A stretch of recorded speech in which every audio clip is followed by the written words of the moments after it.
Hello అండి, hi అండి, బాగున్నారు ఫ్రెండ్స్? మేమైతే చాలా బాగున్నామండి. చాలా రోజులకైతే ఈరోజు శుక్రవారం పూజ బాగా చేసినా అనమాట. కలశం చెమ్ములో నీళ్లు మార్చేసి మల్లెపూలు ఉన్నాయి, చుట్టు రోజాలు ఉన్నాయి, రెండు పెట్టేసి పూజ చేసినా. అంతా అది ఇచ్చారా నువ్వు? నేను మాట్లాడేటప్పుడు అది 1 minute రా చేసాను అనమాట. చూడండి ఒకసారి. రాత్రి అయితే మునక్కాయలు తెచ్చాను అనమాట దండిగా. అక్కడైతే నేను తడిగుడ్డలు చుట్టి పెట్టినాను. ఇక్కడ చూడండి, ఇప్పుడు వచ్చేసి మునక్కాయలు ఫ్రై చేద్దామని లైట్గా ఉడకబెట్టి పెట్టినాను అనమాట.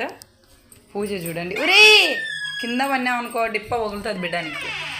పూజ చూడండి, మల్లెపూలు ఉన్నాయన్నమాట. కలశంలో నీళ్ళు మార్చేసినాను.